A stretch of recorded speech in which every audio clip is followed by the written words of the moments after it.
Are 964 Porsche wide bodies still bringing mad money?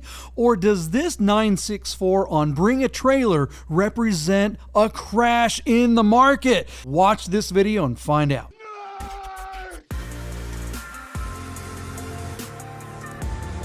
Get those nerds! All right, good morning, everyone. Welcome to a brand new episode of the Bid Nerds. My name is John Polnick, coming to you from the Rummy Studio in downtown Las Vegas, along with my partner Michael Deeb in the yet-to-be-named studio in San Francisco. Good morning, sir. How are you? What's up, JP? Good morning. Are you still? You look a little jittery. You look like you're a little amped up because you're as excited as I am. I am very amped up and very excited. We have big surprises today. We have a big guest. How big a deal is That's right. this? We have Lucky Lopez from the Lucky Lopez YouTube channel. What's up, Lucky? Welcome, Loki. How's it going, gentlemen? Thank you so much for having me. I can't wait to throw some darts in the dark and see if we can get any of these prices correctly. I'm sure we're going to be way off, but we'll have a blast doing it in the meantime. Oh, man, look at this guy. He's being humble already. You know he's going to wipe the floor. He's a professional. For all those you, if you don't know who Lucky Lopez is, you're missing out. He's got a fantastic automotive YouTube channel. He is a guy who educates not just consumers, but actual dealers. He teaches people how to set up their own dealer. He teaches people how to buy cars and sell cars and all that kind of stuff. Did I get any of that right, Lucky? No, 100%. But you know what's funny? The way the market is right now, even we're using common sense to figure out prices, and right now people are not using that. So the prices are all over the board. So I think even if we totally tank this one, I think it'll be fun and educational. You are Lucky, right. In, Lucky, I've you're been saying welcome that here. for That's 2 sure. years. I've been saying that for 2 years. I have plenty of common sense. It just doesn't apply. Yeah, 100%. Just be a bearish chicken little like me and underbid, and you'll do just fine. Deeb will pick some number. Deeb isn't using common sense. He's optimistic. Let's put it that way. I use a lot of future pricing. Eventually, my number makes sense a couple years from now. He's not wrong. He's just early. Okay, for those of you who are new to the channel, what we do here is it's like The Price is Right, only with cool enthusiast cars. So we dig through, Bring a Trailer, Cars and Bids, P-Car Market, all the auction sites. We find the most interesting car. We have a conversation about that car. We make a prediction as to what we think that car will auction for, or if it'll fail, or any of that kind of stuff. We make our predictions right here. And then we go in the future on the second half of the show and we reconcile our predictions with what actually happens. So stick around to the end to make sure that you see how wrong we are. And the fun part is you can play along by putting your bids in the description below. It's a lot of fun. Quick shout out to our good friends at Godden Classic, Godden Porsche of Las Vegas. They support the show, so we want to support them. Let's get right to it. Michael Deeb, what is today's most interesting car of the day? You're excited about this? Painfully excited. This is you. On Bring a Trailer is a 1994 Porsche 911 Carrera 4 wide body, a C4 wide body from 1994. One of the sexiest, prettiest, funnest driving 964 itinerations ever. In 1993, in Europe, they launched the 30-year anniversary car. And in 1994, in the rest of the world, they launched the 993. But in America, we were still selling 964s, so they brought out a couple of special editions of the 964 to keep the cars and the potential Porsche 911 buyers interested and have something to attract them to the showroom floors. And so Porsche brought to the United States in 1994 approximately 267 C4 factory wide body coupes. These are normally aspirated cars, all-wheel drive, and just have the beautiful turbo front and rear hips. Our car is showing 24,000 miles and is offered on Bring a Trailer out of Santa Barbara, California. It is black with the caramel leather interior and looks stunning, JP. Are you feeling me with the cup wheels on the wide body look? I just think this car is everything. Not a ton of options on this car, JP. You will be remiss to find out that it's just got the standard seats with the ball sack leather. And then what else can I tell you? An aftermarket head unit. I don't think these cars came with a limited slip differential because of the all-wheel drive system. But our car is a two-owner vehicle. And although cosmetically, like the stone guards, the clear plastic stone guards look really bad in the sunlight on the side of this car. And a 964's, when they hit a parking curb, they get that little indentation in the front valance. Those things haven't been corrected on this car, but I don't, none of that stuff would bother me. What you're looking at is I would say, unusual colorway in the black with tan and the black dash, and a low mileage example. They list it as true mileage unknown, but the owner states that he took the car in for service, didn't drive the car, and when it went back in for service, it had the same mileage, which means that at some point the odometer stopped working, and he didn't get it fixed. But he says he drove virtually no miles on it when the odometer wasn't working, and I tend to believe him. If something like that happened in 2012, who was commuting in this car for 1 year at that time? It just doesn't make any sense. So I'm totally on board with the TMU on this thing. When you look at the condition of the interior, it certainly looks like a brand new car. And these things are just so rare by the numbers. Who cares? I want one, and these are investment grade cars. Now, C4s in this country, the wide bodies have started to go crazy in price. JP, I think we're in for a real moonshot with this one. I'll get to the numbers a little bit later, but I will send it over to you. Lucky Lopez, are you familiar with the 1 year only, one of 267 C4 wide body? Is that a car you've ever heard of? And do you prefer the wide body, the Coke bottle shape, or do you like the narrow body when it comes to a 911? No, Coke bottle the whole way. We actually used to buy a lot of the 70s through 80s models and do the wide body flares with the whale tails. And we used to get these kits out of LA. I can't remember the name of them. God, it's escaping me, but that was kind of what I did when I first started my shop. Was we started just buying affordable. Back then they were affordable Porsches. We used to buy them for 8 to 10 grand, but now I mean they skyrocketed. But yeah, this one I have an idea of what it's going to go for as far as what a regular crazy consumer is going to pay. But I know with a dealership and what a private collector is going to pay. So I think they'll be two uniquely different numbers.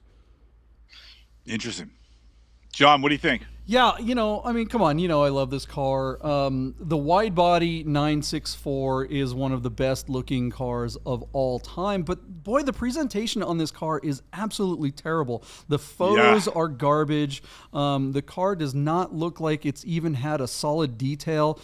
I can always appreciate when someone goes to sell something like this honestly, right? They don't try to get too artistic with the photos. I appreciate romanticism, but if you're going to do the photos of a car like this that could get somewhere in the $200,000 range, let's make the photos and the presentation match that. This car looks like they pulled it out of the garage. They've been driving it. This notion of the true mileage thing too. It's like, at 24,000 miles, if that's legit miles, this car really is collector grade. But because the presentation of the car is so poor, it really makes you question everything about the car. I'm with you on kind of leaning towards giving the owner the benefit of the doubt here, but with crappy stone guards and iPhone photos and the wheel facing the wrong way, what do you think of the presentation of this car, Lucky? I think you hit nail on the head. I mean, if this was something truly rare and truly unique, I would spend the extra time getting professional photos done, spending the extra money, getting everything detailed. I would fix the actual odometer because I know just having that could add 20 to 30% on the value, showing that the true miles are there. But for some reason, I feel like he's hoping that the rarity of the car will actually sell it instead of how great and how well kept it is. So I believe that he doesn't want to spend too much money. He's hoping that if he doesn't make it perfect, somebody will see it as a deal and go ahead and overpay for it. Yeah, it's a good take. What, Deeb, you said that the odometer was technically fixed, right? It was, okay. Right. And it's really common on these. I don't know if you remember when you were working on them, never touch the trip meter on a 911, on an air-cooled 911. It will break, especially if you're moving. We did a road trip across the country in the C4S 993, and I had someone go with me who wasn't super familiar with old Porsches, and I had a sticky note on the dash. I'm like, if you ever drive this thing, do not effing touch that trip meter because it will damn break. He's like, that was the first thing I was going to do. So, all right. Isn't that crazy? What do you think this car will will bring Michael D. What's going on? What's going on with the market? So JP, again, by the numbers, one of 267 for the U.S. market that 1 year, super low miles. Arguably, I think we've seen in the last 3 years maybe one car that has gone or come to auction that had lower miles than this one. A couple of months ago, and if everything was perfect, I'd say this is a $250,000 car, maybe more. But I think given the presentation, given the mileage discrepancy, somebody called him out and said, hey, if you should do paint meter readings to prove that this is original paint and to authenticate the low miles. He did that in the comments. He added a bunch of paint meter readings. And so I do think that his story will stick, and that I think that this car will, in fact, break the 200. Our car, JP, is sitting at $150,000 on 14 bids, but it was at $120,000, and somebody put a $30,000 bid and tried to go for a knockout punch. But I think this car is going to go way further than that. I do think it's going to break 200 grand. So I'm going to say $210,000, and that maybe this guy is leaving $10,000 or $20,000 on the table by not doing a better job of presenting it. But I don't think this car is going to go for less than 200 despite the current economical climate, because it's just so rare. So Lucky, I send it to you. It's at 150 grand, and I think it's going to break 200. I'm going to give it to you at 210,000 bucks. What do you think? I'm guessing it's probably going to go around 187, just like dead in the water. Ooh, I think that good. once the hardcore collectors start coming in, they're going to pick this thing apart. And one thing I've noticed about cars and bids and Bring a Trailer is the bids are simply not there. I know about 4 months ago, or actually, 6 months ago, 70% of the bidders were actual dealers. And there's only a handful of regular people on there. So now it's like the dealers are out of the game. Their credit lines are maxed out. So now we're going to have to deal with really hardcore collectors and actual, fanatics. And I don't think that either of them are going to want to pay the extra money for something like this, especially when you think about what you can get for $250K in this market. There's a lot of great exotic cars that are slowly dropping. So my guess is about 187. Fantastic take.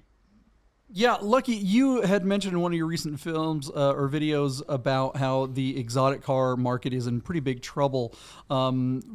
Compared to classic cars, I mean, this is somewhere kind of on a bubble, right? It's new enough that it has kind of a modern look, but it's still technically a classic, but it's in that couple $100,000 price point. The big expensive Lambos and stuff like that, the brand new stuff, those are taking a dump. Total nosedive. We're not seeing that as much in air-cooled cars, particularly. Are you seeing that in any other classic class?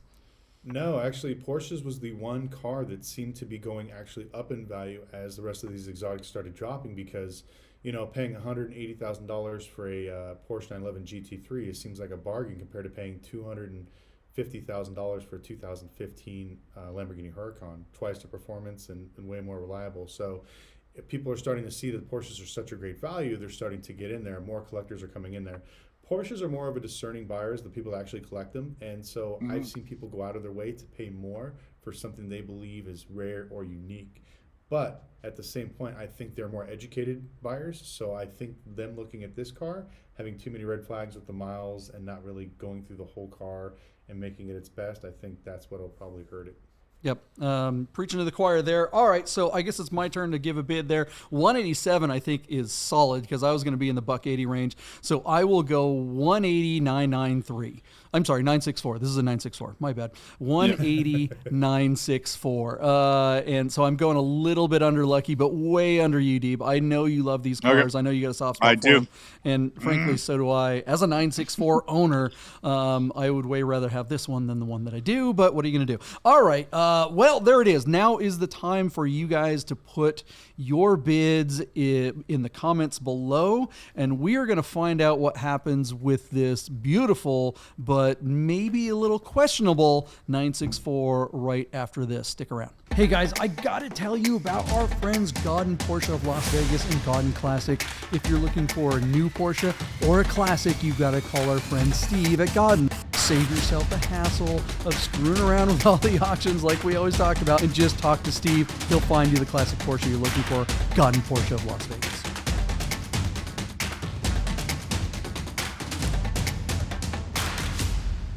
And welcome back to the future, everyone. Lucky Lopez said, screw it, I'm not hanging around with these yahoos. I've got better things to do. And he is doing them. So thanks again to Lucky for hanging out with us on the first half of the show. It is time for the results on this 94 911. We are way in the future. If you're watching this episode, we took a week off so Deeb could go screw around at some fancy place. He couldn't find 30 minutes to do the second halves of the shows for you guys because, once again, Michael Deeb hates the nerd herd. How you guys doing? How you doing, Michael Deeb? Welcome back. Oh my God, that's so mean. Yeah, dude, I went to Barber Motorsport Park really quickly. Anybody that signed up for that Pirelli to get the event poster at Luftgekühlt 9. In case you were wondering, I won. And yeah, I won. Apparently, Pirelli took everybody's name for the event poster and threw it in a hat. And they picked a winner from Amelia Island, from Porsche Parade, and from Luftgekühlt. And they sent us all to Barber Motorsport Park for the Porsche driving experience. And so I just got back from Birmingham, Alabama, 2 days on track in a bunch of brand new 911 Carrera GTSs. And we got to do hot laps in a Taycan GTS and a 911 road courses in North America. And then the museum with the motorcycles and the cars is also world class. It's argued to be one of the single greatest private motorcycle collections on the planet. And it's unbelievable. So anybody that's in and around the Birmingham, Alabama area, it is worth a trip out to Barber Motorsport Park. Thank you, Pirelli. I love you guys. So yeah, I'm good, man. I'm so excited that I got to drive the car. It makes me want to have another dedicated track car. It's been years since I've been on track. And I had a blast. I did really well, and it was super, super fun. So I love my old Carrera, but a newer 911, John, might be in my future. I would love to have a dedicated track car. What kind of car would you get for a track car? What are you thinking? I'd get a GT3. Yeah. I'd get a GT3 for sure. I mean, that's like saying I would get a 911. Which GT3? What are you talking about? There's a lot of different types of GT3s. Like what generation? So believe it or not, like I love to roll my own gear. So any 997 GT3 would probably scratch the itch. But as you know, when you and I met, I had a 2016 GT3 RS, and I owned that car for like 3 years, and I never drove it on the racetrack. So I probably wouldn't mind getting a GT3 RS, despite it having a PDK, because then when we go out, my wife could drive that car, and I could drive my Carrera. Which you would get a 991.1. Yeah, they're still affordable. Those cars basically trade for MSRP. So to be able to for buy an that RS, I mean that's a $200,000 car. Yeah. Well, you know, I got got a new job baller. too. God, I got a new job. So I got a new job, and I can't wait to spend the money I haven't earned yet. Our good friend Chef, my partner at Vegas Auto Fest, and he's part of the regulars at the Dur or Die Porsche podcast that we do here in the same studio, the Rami studio. So he was out at the PCA DE Day out at Spring Mountain over the weekend in his .1 GT3 RS that he absolutely loves on the track. Guess who blew his engine? Did him? He blew it up. So the How did he blow it up? GT3 RSs are blowing. We don't know yet. It just happened, a couple days ago, and the shop isn't open at our friends at Godden Classic. That car is a CPO car, so it will be covered by the factory. That's I know the GT3.1s. The regular GT3s are garbage. They blow up left and right. Many of them are on multiple engines. So I would never even consider one of them. Hold up. Yeah, the GT3 RS engines now are in question. If you ask me, I've never heard of an RS blowing up. Neither have I. And it wasn't like he was doing anything absurd. He was on the track, but it was a DE day, and he was turning some good laps, but he wasn't over revving, wasn't doing anything crazy like that. Yeah, you can't over rev those. You know what I mean? They've got a rev limiter, so I mean that's really weird. Well, no, you can over rev them if you pull it in, and anyways, whatever. It'll let you. Yeah, I guess they were saying he was blowing some smoke or something like that. They were about to black flag him, came around a corner, and then it just all the Christmas lights. He lost all power and just rolled the end. Brought it in, and Todd from Trophy was like, "Yep, this thing's done. It's done." Wow. Yeah. Wow. Yeah. Damn. That's so heartbreaking. Maybe that'll bring prices down so I can pick one up for cheap. Yeah, right. All right. Well, let's hear. All right. Well, that's enough about blowing up engines on tracks. I would rather track this car, this 94 wide body. What happened? Let's find out the results on this car. What's going on? JP, this is a really strange lot because on Bring a Trailer, this 1994 911 C4 wide body was running at no reserve. And when me, you, and Lucky reviewed it, the car was sitting at $150,000. And then we all went big on the car. So, just to remind everybody, John, I thought the car was going to go like stupid. So I said $210,000 because I thought the C4 wide body is just so rare, being less than 300 of them ever made. Lucky said 187,000, and you, the ever pragmatic one, took the under at 180,964. Well, our car only got one or two more bids, and because it was no reserve, sold for $155,000 on just 15 bids. Now, a couple things going on here. One, I have to believe in my heart that between the three of us, we were closer to the true market value of this car. And so I have to believe in my heart that the owner of this car that ran it at no reserve is regretting that decision, because at the very least, JP, I think this guy left $30,000 on the table, if not more. And then two, if I had even the slightest idea that this car would have gone for 155 grand, I would have bought it myself. This car got stolen. Whoever bought it, you did so good, my friend. You could easily clean this car up and make it really nice. Fix that lower front valance, take off the stone guards, give this car a proper detail, pay a photographer to take photos of it, and bring it right back to market and get that $180,000 to $200,000 that I think this car is worth. I don't think there's any question there.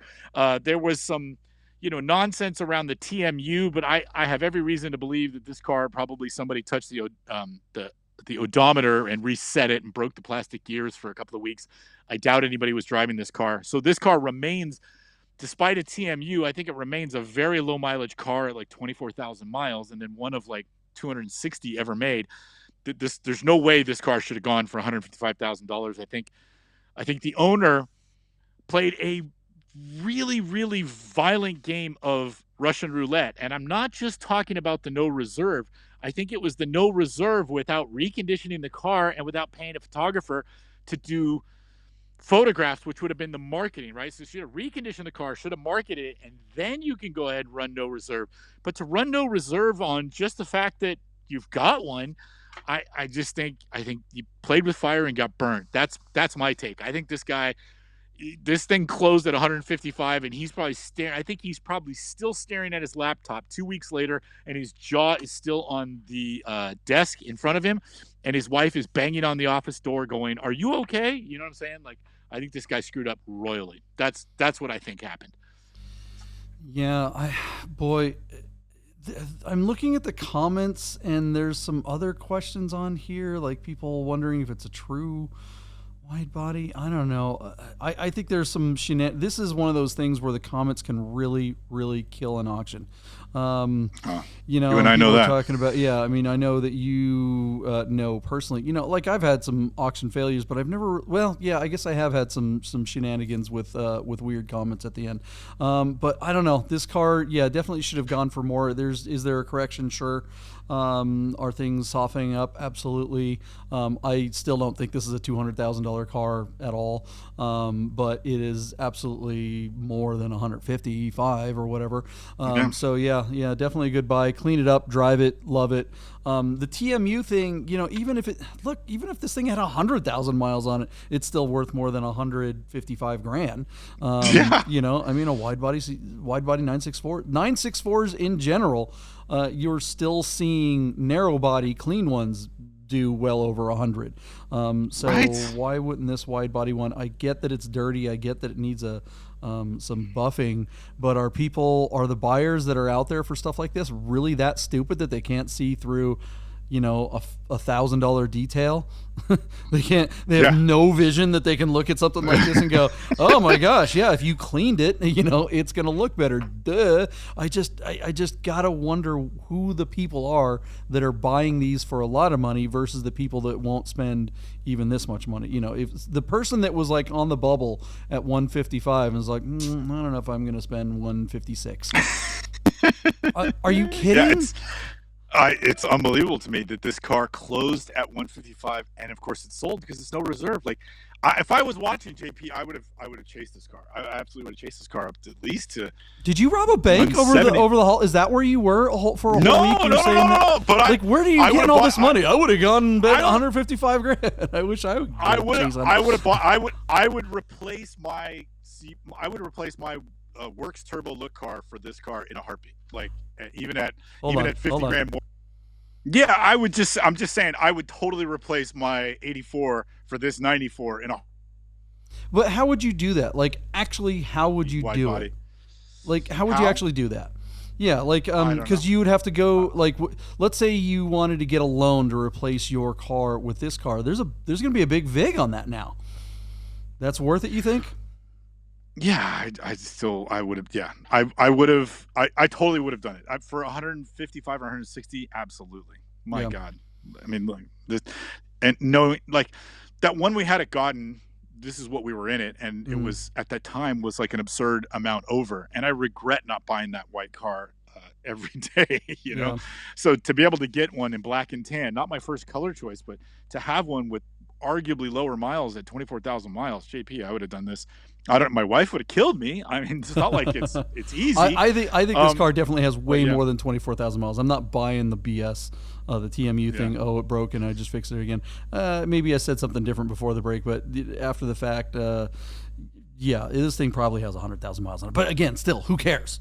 Who cares? But John, look at how clean. But look how clean that interior is. Like the carpets and the doors and the seats, like they have no wear on them. If you look at just the photograph of the inside, doesn't matter. Even if it does, it's like it's not confirmable. If it says TMU, it's TMU, and at that point, the miles are off the table as to what it's actually got. And so it's again, I still agree that it's worth way more than 155, but you can't say that it's a low mileage car anymore. That's done, unfortunately, and that's one of the downsides of 964s and 993s, are those plastic gears that break just for looking at them funny. So true. It's so the banks that are loaning on stuff like this are I mean, the interest rates are crazy high on a classic car. Yeah. You're looking at 8% at a great rate, 8, yeah. I mean, really, you can still get 8 on. I mean, new cars are getting 8% at a great rate. Well, yeah, new cars are 6-7%. Yeah, for sure, on a great rate. Really? You can get, I mean, okay. That's not what I'm hearing out there. So yeah.